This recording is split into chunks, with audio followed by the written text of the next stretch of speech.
Ma femme infidèle prétendait être à une conférence, son message disait qu'elle reviendrait la semaine suivante, mais moi, j'avais d'autres projets, voici tes fichus éclairs, traîtresse, je suis un idiot, pas du genre charmant des séries télé, mais un vrai crétin certifié de première catégorie, celui qu'on devrait vendre avec une étiquette d'avertissement. Laisse-moi t'expliquer comment j'ai réussi à transformer une simple visite surprise en une enquête paranoïaque sur mon propre mariage, qui, d'une manière absurde, s'est révélée être la meilleure erreur de ma vie. Je m'appelle Ryan, j'ai 32 ans et mardi dernier j'ai décidé de surprendre ma femme Sarah à son bureau. Elle est la directrice générale d'une entreprise de médias appelée Horizon Digital, avec un bureau d'angle et des murs de verre. Nous sommes mariés depuis 5 ans et je pensais qu'il serait romantique de passer lui apporter ses pâtisseries préférées de cette boulangerie française ridiculement chère du centre. Ville, plan simple non, apporter des douceurs, voler un baiser, peut-être déjeuner ensemble, infaillible, sauf que j'ai oublié la règle d'or, rien n'est jamais simple et je suis loin d'être infaillible. Je suis entré dans le hall d'Horizon Digital en me sentant comme un millionnaire, tenant cette boîte élégante d'éclairs aux noisettes qui coûtait plus cher que ma première mensualité de voiture. Le bâtiment n'était que verre et chrome, tout brillait, les gens marchaient vite dans les couloirs. Comme s'ils s'entraînaient pour les Jeux Olympiques de la caféine, je me dirigeais vers les ascenseurs en imaginant déjà le sourire surpris de Sarah quand ce gigantesque agent de sécurité est apparu devant moi. Le type ressemblait à quelqu'un qui soulève des voitures pour s'amuser. Son uniforme était si net qu'il pouvait trancher du pain, la poitrine bombée comme s'il défendait personnellement la démocratie. Je ne peux pas vous laisser passer monsieur, accès réservé au personnel autorisé. J'ai affiché mon sourire le plus charmeur, celui qui avait convaincu Sarah d'accepter un deuxième rendez-vous après que j'ai renversé du vin sur sa robe blanche. Et mec, pas de souci, je suis en fait le mari de la directrice générale, je viens juste déposer quelques pâtisseries. Il m'a coupé avec la patience qu'on réserve à un enfant persuadé d'être un dinosaure. Monsieur, je vois le mari de la directrice tous les jours et ce n'est certainement pas vous. Bruit de disque rayé, image figée, oui c'est moi, et tu te demandes sûrement comment j'en suis arrivé là. J'ai cligné des yeux une fois, 2 fois, mon cerveau faisait ce truc où les mots existent mais ne se traduisent pas, comme quand ton réveil sonne et que tu ne sais plus si tu es en retard ou si le travail n'est qu'un rêve bizarre. Pardon, le mari, l'agent a répété, et je te jure qu'il y avait une pointe de suffisance dans sa voix. Maintenant je le vois chaque matin, super sympa, il porte toujours la mallette de la directrice, en fait. Il a jeté un œil à sa montre comme s'il chronométrait un bus, il devrait arriver d'une minute à l'autre, et puis l'univers a décidé que je n'avais pas encore assez souffert. Les portes vitrées se sont ouvertes et Sarah est sortie, ma Sarah, ma femme depuis 5 ans, 3 mois et 12 jours, elle portait ce tailleur bleu marine que je l'avais aidé à choisir le mois dernier, ses cheveux tirés en arrière de cette façon qui signifie qu'elle a eu des réunions sans interruption depuis l'aube. Elle était resplendissante, rayonnante, comme si elle venait de conclure un contrat à plusieurs millions, mais le plus douloureux c'est qu'elle n'était pas seule, à ses côtés, si près que leurs épaules se frôlaient presque, marchait un homme, pas n'importe quel homme, ce type semblait tout droit sorti d'une publicité pour du parfum, grand, peut-être 1m92, costume si affûté qu'il pourrait remplir une déclaration d'impôt, cheveux lissés en arrière comme s'il avait un contrat de sponsoring avec la marque qui transforme les mèches en soie liquide, et il portait son sac en cuir de créateur qu'elle n'utilise que pour les clients importants. Ma mâchoire ne s'est pas simplement décrochée, elle a traversé le sol, le sous-sol, probablement jusqu'au salon d'une taupe confuse. Il riait de quelque chose, elle a touché son bras, un geste anodin peut-être, mais qui pouvait signifier tout ou rien selon ton niveau actuel de paranoïa, lequel, pour être honnête, venait de grimper de 0 à alerte maximale en 2 secondes et demie. Tu vois, a dit l'agent à côté de moi avec une joie évidente, c'est lui le mari. Monsieur Thompson vient chaque matin à 8h45 précise. Monsieur Thompson, le mari, ces mots rebondissaient dans mon crâne. Comme une bille de flipper dopée au Red Bull, Sarah et Monsieur Grand, sombre et voleur de ma vie, sont passés juste devant moi. Elle n'a même pas jeté un regard dans ma direction, trop occupée à sourire à ce qu'ils disaient. Ils se sont dirigés vers les ascenseurs de direction, ceux qui nécessitent une carte spéciale que je ne possède évidemment pas. J'étais toujours là, figé comme un robot défectueux, serrant contre moi une boîte d'éclairs de plus en plus tiède, regardant ma femme disparaître dans un ascenseur avec une sorte de mannequin de magazine que tout le monde semble prendre pour son mari. Ça va monsieur? La voix de l'agent sonnait presque inquiète. On dirait que vous venez de voir un fantôme. Oui, ai-je entendu ma propre voix répondre de très loin. Un fantôme, c'est exactement ça, plutôt le fantôme de mon mariage, de ma confiance, et de la croyance naïve que je savais ce qui se passait dans ma propre vie. La radio de l'agent a grésillé et il s'est tourné une seconde. C'était mon moment, je pouvais le contourner, attraper cet ascenseur, affronter Sarah là, au beau milieu du hall, mais malgré les preuves actuelles suggérant que j'ai le QI d'une plante verte, je ne suis pas ce genre d'homme, je ne suis pas celui qui crée un scandale sans preuve. En réalité, ai-je dit d'une voix étonnamment calme, pourriez-vous m'en dire plus sur ce monsieur Thompson, juste par curiosité? Le garde m'a regardé avec méfiance. Pourquoi voulez-vous savoir des choses sur le mari de la directrice? Pour rien, juste pour discuter. J'ai reculé lentement, serrant toujours ces maudits éclairs comme s'ils étaient la dernière chose tangible dans mon monde en train de fondre. Le hall me semblait trop lumineux, trop brillant, trop rempli de gens qui savaient apparemment plus sur mon mariage que moi.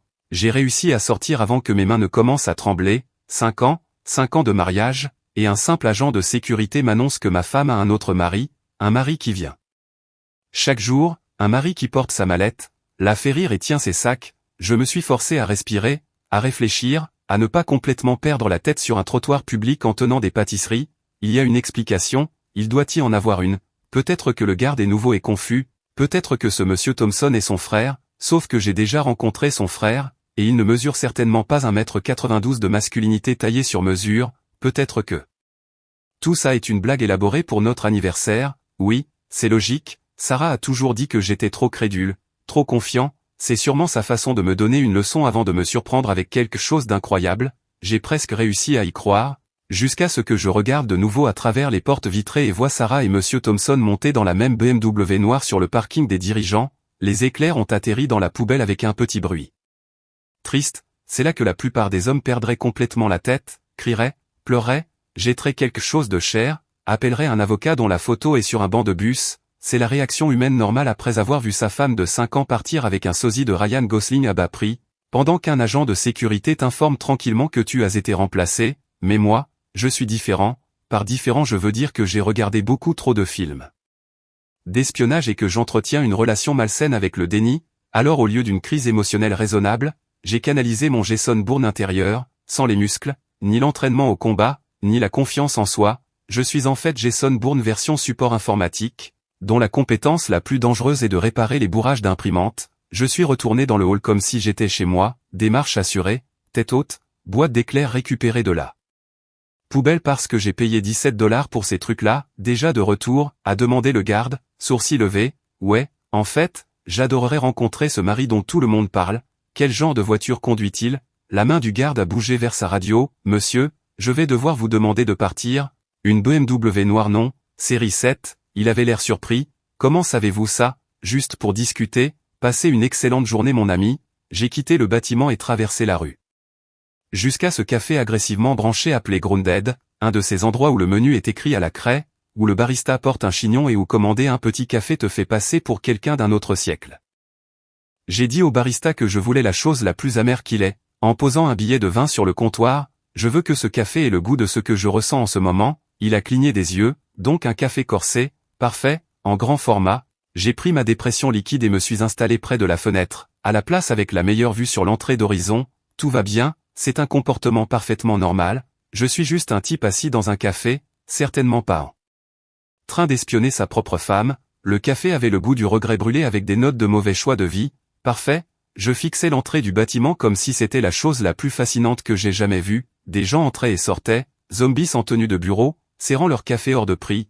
Je guettais une seule BMW, un seul imposteur de mari porteur de mallette. Le barista est apparu à côté de moi avec une assiette. Tu as commandé le muffin de l'anxiété? Je n'ai absolument pas commandé ça. Oui mais tu avais l'air d'en avoir besoin, offert par la maison. J'ai regardé le muffin, il avait des graines dessus, il est livré avec les réponses aux grands mystères de la vie, juste des fibres mec, mais c'est important aussi. À exactement 17h47, la BMW noire s'est arrêtée devant l'entrée. Je le sais parce que je regardais mon téléphone toutes les 30 secondes, monsieur Thompson est sorti le premier, probablement pour ouvrir la porte à Sarah, comme un chevalier galant qui ignore qu'elle est déjà mariée à un ouvreur de porte parfaitement compétent. Merci bien, il avait changé de costume, gris anthracite cette fois, et avait toujours l'air de repasser son visage chaque matin. Puis Sarah est apparue et ma poitrine a fait ce truc étrange, se serrer et s'effondrer en même temps. Elle riait encore, pas un rire poli de travail mais le vrai, celui où son nez se plisse légèrement. Celui que je pensais être réservé à moi. Ils sont restés près de la voiture un instant à parler. Il a dit quelque chose, elle a touché son bras encore, ce contact de bras apparemment une constante de leur relation, puis elle a fait quelque chose qui a failli me faire recracher mon triple espresso spécial arrêt cardiaque. Elle a ajusté sa cravate, a simplement levé la main et l'a redressée comme si c'était la chose la plus naturelle du monde. comme si elle l'avait déjà fait 1000 fois, ma main a bougé toute seule, je filmais, je ne me souvenais même pas avoir décidé de filmer, mais j'étais là, téléphone collé à la vitre, enregistrant ma femme en train d'être domestique avec un autre homme. Mec, ça va? Le barista était soudain à côté de moi, émotionnellement non, mais merci de demander, de l'autre côté de la rue. Sarah et Monsieur Thompson sont montés ensemble dans la BMW, ils conduisaient, elle était côté passager, la voiture s'est éloignée du trottoir et j'étais déjà debout avant que mon cerveau ne rattrape mes jambes. Merci pour le muffin, ai-je crié en courant vers la porte. Tu ne l'as pas mangé, soutien émotionnel à base de pâtisserie, j'en chérirai le souvenir. J'ai jailli sur le trottoir et ouvert immédiatement mon application de covoiturage, mes doigts tremblaient, en partie à cause du café, surtout à cause de l'adrénaline, et entièrement à cause du fait que j'étais sur le point de suivre ma propre femme comme dans un téléfilm dramatique. Une Toyota Camry est arrivée en 45 secondes, le conducteur s'appelait Alex et son tableau de bord était couvert d'icônes religieuses et de désodorisants. Suivez cette BMW, ai-je dit en pointant. Alex s'est lentement tourné. Vous êtes sérieux? Très sérieux, c'est à cause d'une femme. Comment avez-vous deviné? C'est toujours à cause d'une femme. Il a soupiré profondément comme s'il avait vu ce film 1000 fois. D'accord, on suit, mais je fais payer un supplément pour le drame. Juste, nous nous sommes engagés dans la circulation 3 voitures derrière la BMW, j'étais assis à l'arrière, serrant mon téléphone comme si c'était l'anneau unique, regardant la voiture de ma femme se faufiler dans le trafic du centre-ville. Voilà ma vie maintenant, moi, un muffin de l'anxiété probablement rassis dans la poche, payant un tarif majoré pour filer ma propre épouse. Elle est belle oui, a demandé Alex en jetant un œil au rétroviseur, la femme que vous suivez, la plus belle, et l'homme a l'air d'avoir une routine de soins de la peau. Qui coûtait plus cher que ta voiture? Ah, Alex hocha la tête d'un air sage, c'est toujours comme ça. La BMW tourna sur Riverside Drive, en direction du beau quartier, celui où les restaurants ont des noms d'un seul mot et où les serveurs décrivent ton plat comme s'ils commentaient un documentaire animalier. Bien sûr, ils se sont arrêtés au River House, évidemment, le restaurant le plus romantique de la ville, l'endroit où les demandes en mariage se font, où les anniversaires se célèbrent, et apparemment, où les épouses emmènent leur second mari passer un agréable mercredi soir. Vous voulez que j'attende? Demanda Alex tandis qu'on garait la BMW. Ouais, pouvez-vous vous garer quelque part avec une bonne vue sur le restaurant? Alex s'est garé de l'autre côté de la rue. Avec une ligne de vue parfaite sur les grandes fenêtres, je pouvais les voir s'asseoir, table dans le coin, chandelle, parce que l'univers adore plaisanter, un serveur a apporté les menus, il souriait, parlait, avait l'air de n'importe quel couple normal en train de dîner tranquillement, sauf qu'une moitié de ce couple, c'est ma femme. Mon téléphone enregistrait toujours, je ne savais même pas ce que j'allais faire de ces images, pièce à conviction au tribunal du divorce, ou un TikTok déprimant. Ils ont commandé du vin rouge. Sarah ne boit du vin rouge que lorsqu'elle fête quelque chose. À notre premier rendez-vous, elle en a pris parce qu'elle venait de décrocher son premier grand client, le jour de notre mariage. Vin rouge, quand elle est devenue directrice, vin rouge, qu'est-ce qu'elle fête cette fois? Le serveur a apporté les entrées, il partageait quelque chose, peut-être de la bruschetta ou peut-être ma volonté de vivre, difficile à dire d'ici. Monsieur Thompson a dit quelque chose qui a fait rire Sarah si fort qu'elle a porté la main à sa bouche, c'est son signe quand elle est vraiment amusée. C'était moi autrefois qui la faisais rire comme ça, puis est arrivé le plat principal. Une sorte de situation à base de pâtes, il mangeait, parlait, et puis, oh non, non, non, Sarah a pris sa fourchette, enroulé un peu de pâte et lui en a donné, elle s'est vraiment penchée au-dessus de la table et lui a fait goûter son plat, sa bouche s'est refermée sur la fourchette, il a fait cette grimace exagérée de plaisir que, visiblement, elle a trouvé hilarante. C'est très mauvais, dit doucement Alex, elle lui a donné des pâtes Alex, ah, fit-il comme si je venais de confirmer un diagnostic fatal, c'est très mauvais, la mémoire de mon téléphone était presque pleine, j'avais environ 15 minutes d'images de ma femme passant le meilleur moment de sa vie avec Monsieur Parfait, et moi j'étais assis dans la voiture d'un inconnu, mangeant ce muffin de l'anxiété probablement déçu, essayant de comprendre à quel moment exact ma vie avait déraillé. Ils ont fini le dîner, commandé un dessert, du tiramisu, parce qu'Emma a bon goût, même quand elle me trompe apparemment. L'addition est arrivée, Monsieur Thompson a payé, bien sûr qu'il a payé, il n'a probablement même pas regardé le montant, ils se sont levés pour partir et je me suis affaissé dans mon siège comme dans un dessin animé. Et maintenant, que fais-tu? Demanda Alex. Honnêtement, je n'en ai aucune idée, peut-être rentrer à la maison, prétendre que rien de tout ça n'est arrivé, me réveiller demain et découvrir que tout cela n'était qu'un cauchemar absurde et cruel, ou, suggéra Alex, tu pourrais parler à ta femme. Oui, c'est une option, pour les gens émotionnellement mûrs, prêts à affronter des conversations difficiles, et tu n'es pas cette personne, Alex, mon ami, je suis assis dans ta voiture, en train de manger un muffin que je n'ai pas commandé, après avoir filmé ma femme à travers la vitre d'un restaurant comme un détective privé dérangé. Qu'en penses-tu? Il a réfléchi. Je pense que tu as besoin d'un meilleur plan, toi et moi tous les deux mon pote. La BMW a quitté le parking avec le voiturier. Je me suis encore plus enfoncé dans mon siège, me demandant si c'était le fond du gouffre ou s'il existait un cercle de l'enfer encore plus profond qui m'attendait. Je te ramène maintenant, dit Alex. Ouais, ai-je murmuré, regardant les feux arrière disparaître dans la circulation, ramène-moi chez moi. Où que ce soit désormais, alors voici un fait amusant sur le déni, c'est en réalité un endroit très confortable où vivre, le loyer est bon marché et tu peux te convaincre de tout ce que tu veux, par exemple, que ta femme ne dîne pas amoureusement avec un homme qui semble avoir été assemblé dans un laboratoire spécialement pour rendre les types normaux insuffisants. J'ai passé tout le trajet du retour à fixer mon téléphone, regardant les vidéos que j'avais enregistrées comme si elles allaient soudainement révéler qu'il s'agissait d'un immense malentendu. Spoiler, il n'y avait pas de perche à micro dans le coin pour prouver que c'était un tournage publicitaire. J'ai monté 4 étages à pied, l'ascenseur était évidemment en panne, et je suis entré dans notre appartement. Sarah ne rentrerait pas avant quelques heures, ce qui me laissait le temps de faire ce que tout adulte rationnel ferait dans cette situation. Sombré complètement, je me suis affalé sur le canapé et j'ai ouvert mon ordinateur. L'heure était venue pour un bon vieux harcèlement numérique. Si j'allais faire une crise existentielle, elle serait au moins bien documentée. LinkedIn fut ma première étape, professionnelle, classe, pas du tout flippant. David Thompson, directeur des opérations chez Horizon Digital, MBA de Harvard, ancien de Goldman Sachs, membre du conseil d'administration de 3 entreprises aux noms imprononçables. Le CV du gars ressemblait à une compilation des plus grands succès de la réussite. Sa photo de profil le montrait à un gala de charité, en smoking, l'air de quelqu'un dont l'argent aurait couché avec la confiance en soi et engendré un bébé insupportable. J'ai fait défiler ses publications, beaucoup de salades de mots à la mode, un post d'il y a 2 semaines sur les résultats trimestriels d'Horizon, avec une photo de lui et Sarah serrant la main d'investisseur, sa main à elle sur son épaule, son sourire à lui sincère et chaleureux. Les commentaires étaient remplis de félicitations et de gens les appelant un duo dynamique. Quelqu'un avait écrit « Vous formez un couple puissant ». J'ai claqué le portable d'un geste si brusque que je suis surpris qu'il ne se soit pas fendu. Couple puissant, j'avais besoin de café, de whisky ou d'une machine à remonter le temps. J'ai choisi le café, parce qu'il était 20h et que je prétendais encore vaguement avoir ma vie en ordre, pendant que la machine gargouillait, comme mon état mental. J'ai pris mon téléphone et fait ce que tout adulte mûr fait en temps de crise. J'ai plongé dans le terrier des réseaux sociaux. Le compte Instagram de David Thompson était privé, et évidemment, l'homme avait des limites, contrairement à moi, mais son Twitter était public. Ses publications parlaient surtout affaires, actualité du secteur et citations de motivation.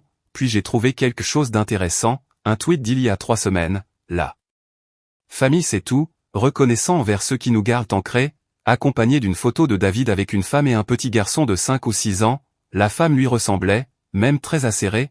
La légende disait, samedi avec mes personnes préférées.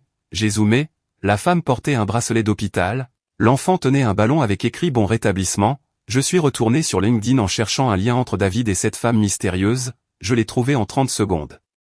Nicole Thompson, directrice clinique à l'hôpital Merci Général. Son profil listait David comme relation et sa bio mentionnait fière sœur du meilleur frère du monde. Sœur, pas petite amie, pas partenaire adultère. Sœur, l'enfant devait être son fils, ce qui faisait de David un oncle, un homme de famille qui passait ses samedis à rendre visite à sa sœur à l'hôpital. Je me suis adossé, café oublié, c'était une bonne nouvelle non, cela signifiait que David ne cherchait probablement pas à me voler ma femme, sauf que ça n'expliquait pas les dîners, les contacts de bras, l'ajustement de la cravate, ni la façon dont Sarah riait comme si elle n'avait pas de mari à la maison en train de manger un muffin d'anxiété dans la voiture d'un inconnu. J'ai créé un faux compte Instagram, surtout par Ryan Miller, parce que je suis clairement un espion né, et j'ai envoyé une demande d'abonnement à David. En attendant, j'ai cherché sur Google signe que votre femme vous trompe, parce qu'apparemment je déteste ma santé mentale. Le premier article listait les classiques, s'habiller soudainement mieux, Sarah s'est toujours bien habillée, être secrète avec son téléphone,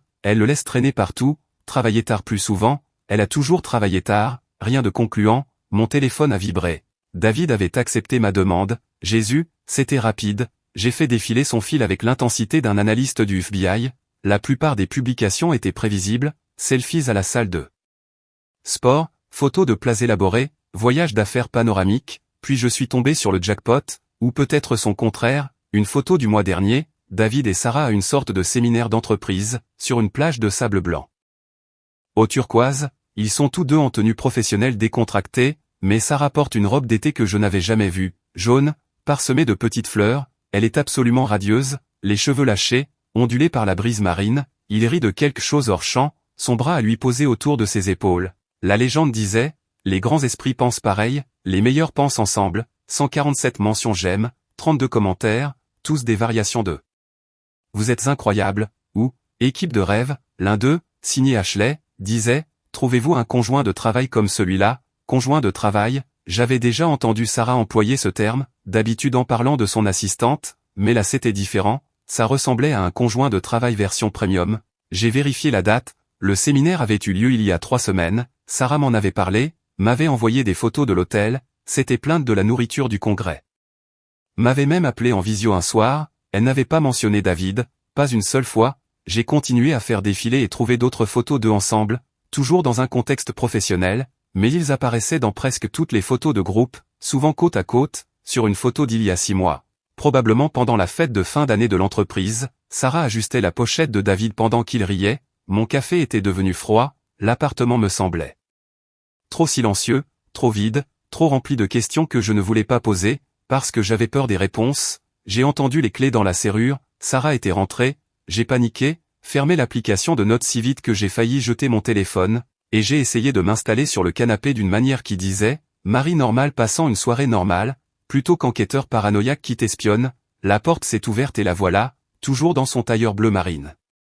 Portant sa mallette et un sac de notre restaurant thaï préféré, salut chérie, elle m'a souri de ce vrai sourire, j'ai pris du pad thaï, supplément cacahuète, comme tu l'aimes, et juste comme ça, toutes mes théories ont semblé idiotes, c'était Sarah, ma Sarah, la femme qui se souvenait de la façon dont j'aimais mes nouilles, qui ramenait le dîner même après une journée de travail interminable. Ta journée s'est bien passée, m'a-t-elle demandé, et je l'ai regardée vraiment, cherchant le moindre signe de culpabilité ou de secret, je n'ai rien trouvé, juste ma femme, fatiguée, attentionnée, après une longue journée, ça allait, ai-je menti, tout à fait normal, elle a ri, pensant que je plaisantais, t'es vraiment bizarre, c'est pour ça que je t'aime, elle m'a embrassé sur la joue et est allée se changer, me laissant seul avec la nourriture taillée et mes pensées, et cette certitude grandissante que j'allais soit découvrir la vérité, soit détruire complètement mon mariage, peut-être les deux.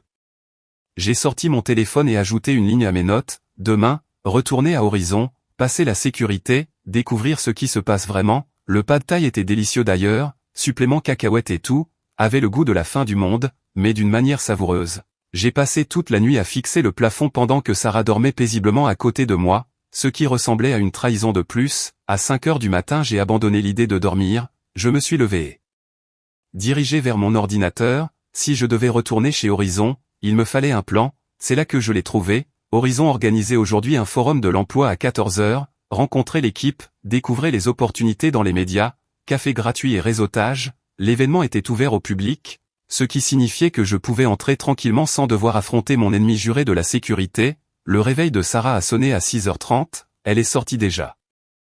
Habillée d'un tailleur gris anthracite, bonjour, dit-elle en m'embrassant sur la joue, tu es levé tôt, pas dormi, grosse journée devant moi, ah oui, qu'est-ce qu'il y a, rien, juste du travail, je pense aller au café du centre-ville, changer d'air, elle a hoché la tête, distraite par son téléphone, sûrement en train de lire ses mails ou de texter David, non, arrête, cerveau, bonne idée, j'ai des réunions toute la journée, je ne rentrerai probablement pas avant tard, après son départ, je suis resté là, en pyjama, celui avec les tacos dessinés, que Sarah m'avait offert pour mon anniversaire, à me demander à quel moment ma vie était devenue un mauvais feuilleton.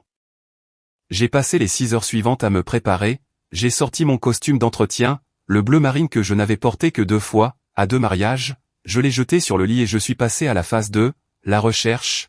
J'ai créé un nouveau document intitulé Stratégie Forum Horizon et j'ai commencé à prendre des notes, objectif, parler à quelqu'un qui travaille étroitement avec Sarah et David sans avoir l'air fou, couverture, je suis intéressé par les opportunités de carrière, pas totalement un mensonge, j'ai passé 1 heure à faire défiler le site d'Horizon, mémorisant des faits, chiffre d'affaires, employés, mission principale, je ne comprenais rien à tout ça, mais je pouvais faire semblant. À midi je me suis préparé, douche, rasage, costume, celui qui me fait ressembler à quelqu'un qui va soit au tribunal soit à un enterrement, j'ai regardé mon reflet, le type en face avait presque l'air professionnel, presque comme quelqu'un qui aurait sa place à un forum de l'emploi.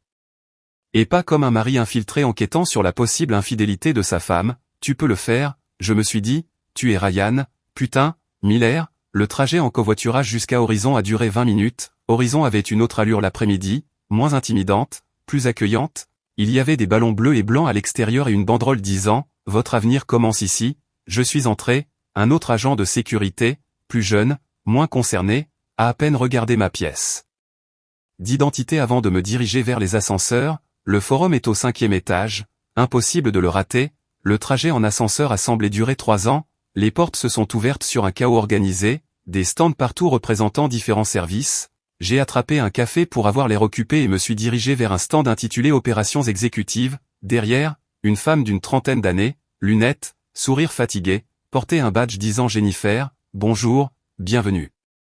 Chez Horizon Digital, intéressé par les opérations exécutives, oui tout à fait, je suis surtout curieux de la culture d'entreprise, comment c'est de travailler avec l'équipe dirigeante. Son sourire est devenu sincère. Oh, ils sont incroyables. Sarah, notre directrice générale, est formidable. Elle se soucie vraiment de tout le monde, et David, notre directeur des opérations, est tout aussi bienveillant. Ils forment une équipe fantastique. Voilà, c'était dit, c'est génial, ils doivent beaucoup collaborer, tout le temps, réunions matinales, dîner clients, sessions de planification le week-end. Ils sont pratiquement inséparables. Honnêtement je ne sais pas comment ils font. Ils terminent les phrases de l'autre en réunion. C'est assez amusant à voir. Session de planification le week-end. Il termine les phrases de l'autre. Mon estomac s'est contracté. C'est vraiment dévoué. Ai-je réussi à dire, n'est-ce pas? Sarah dit toujours que David est le seul à vraiment comprendre sa vision de l'entreprise. Franchement, je suis surprise que tu aies supporté ça aussi longtemps. Attends quoi, Ryan? Je me suis retourné et mon cœur s'est arrêté. Sarah se tenait à 3 mètres, me fixant comme si j'étais apparu par magie. Que fais-tu ici? Forum de l'emploi, juste en train d'explorer des opportunités, tu sais. Jennifer nous regardait, interloquée. Attendez, vous vous connaissez? C'est mon mari, dit Sarah lentement sans me quitter des yeux. Le visage de Jennifer a traversé environ 17 expressions différentes. Oh, je ne savais pas, je lui parlais juste de la superbe équipe que vous formez avec David. On peut parler?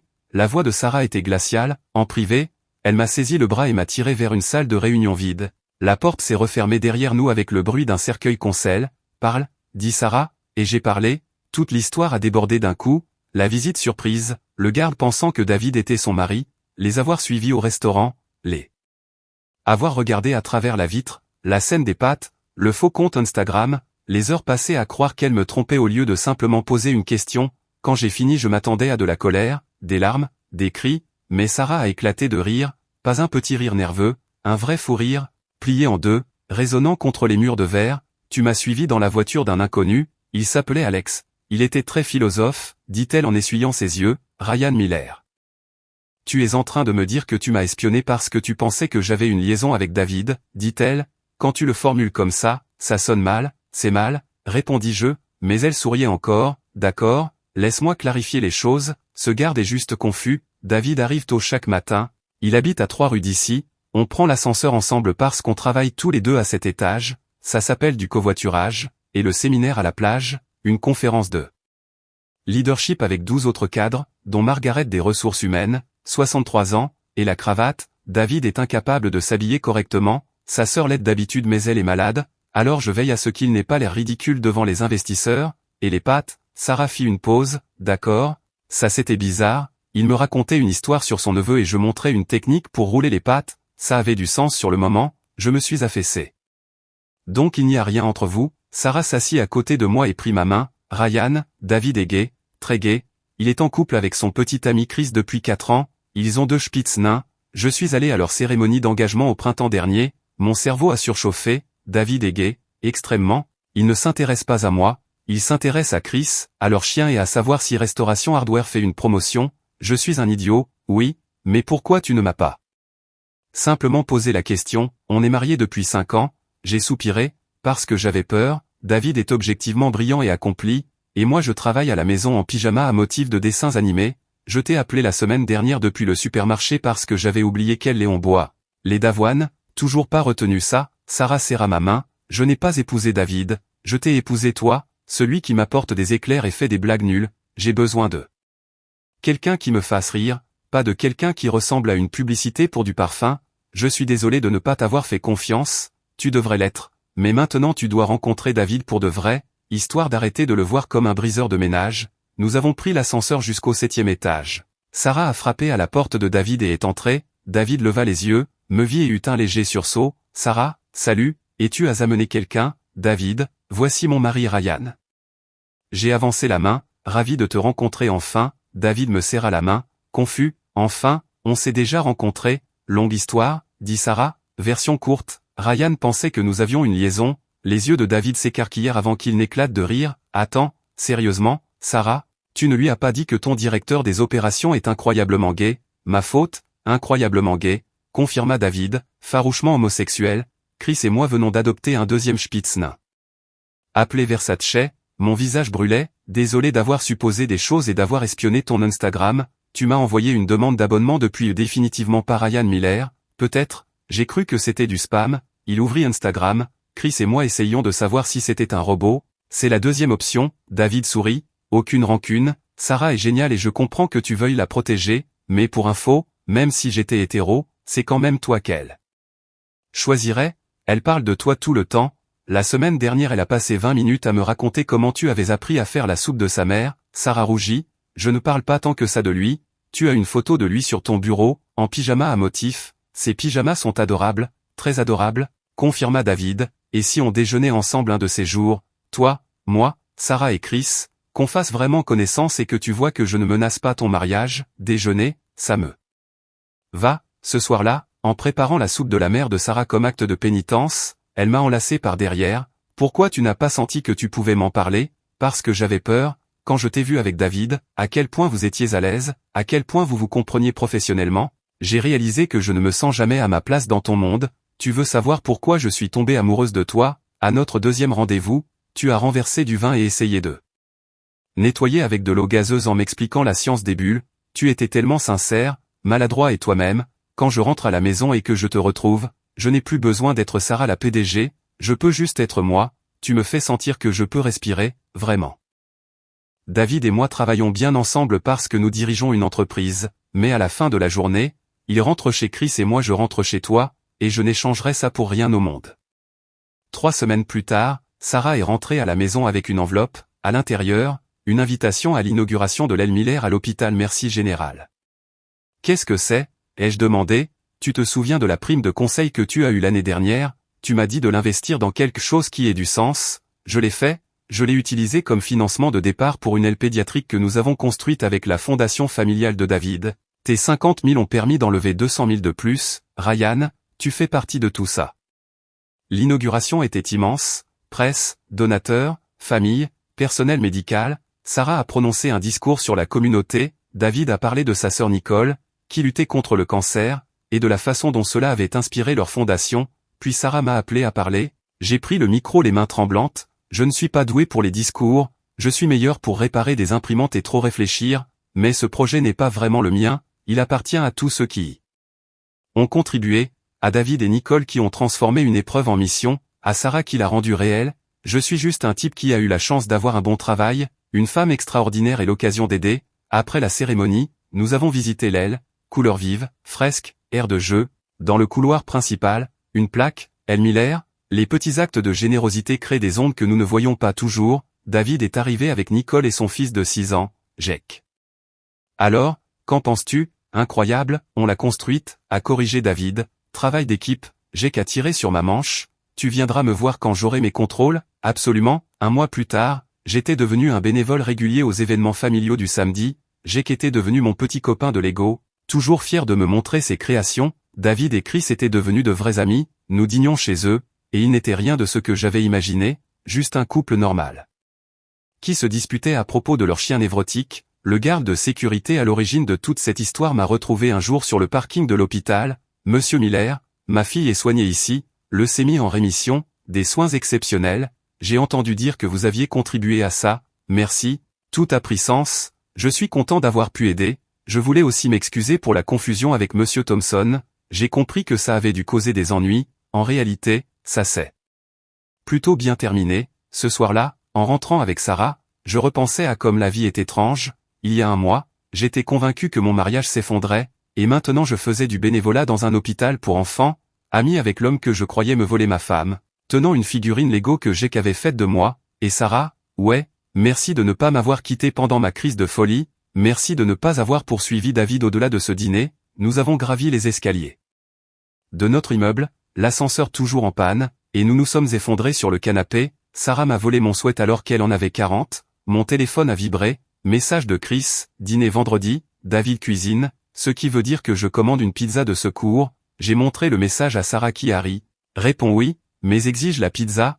La cuisine de David est ambitieuse au mieux. 3 mois plus tard, nous dînions chez David et Chris, les deux spitz aboyaient à tout. David avait trop compliqué le menu, alors nous mangions la pizza de secours pendant que Chris racontait des anecdotes gênantes de leur début. Il est arrivé à notre premier rendez-vous avec 3 motifs différents qui s'entrechoquaient, dit Chris. J'ai su que j'avais trouvé mon projet, je l'aide maintenant, dit Sarah, et j'en suis très reconnaissant, ajouta David. Je riais tellement que j'ai failli renverser mon vin. Ce n'étaient pas des gens intimidants, juste normaux, drôles, vrais. Plus tard dans la soirée, de retour dans notre petit appartement, Sarah et moi blottis sur le canapé regardions les lumières de la ville. Tu sais ce qui est étrange, ai-je dit, je suis presque content que tout ça soit arrivé, sinon je ne comprendrais pas ton travail, je ne me serais pas impliqué dans l'hôpital, je n'aurais pas rencontré Chris ni été ami avec David, je serais encore assis chez nous, à part de ton monde, et maintenant, j'en fais partie à ma manière un peu étrange. Elle se serra contre moi.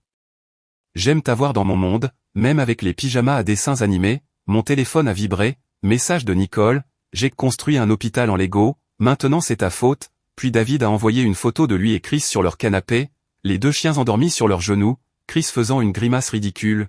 Sarah a regardé par-dessus mon épaule, on a des amis bizarres, les meilleurs, et quelque part dans la ville, dans une aile d'hôpital portant notre nom, des enfants comme Jake recevaient des soins, et ici, dans notre petit appartement avec son ascenseur cassé et sa vue sur les lumières, Sarah et moi étions exactement là où nous devions être, ensemble, même avec mes pyjamas à dessins animés, surtout à cause d'eux.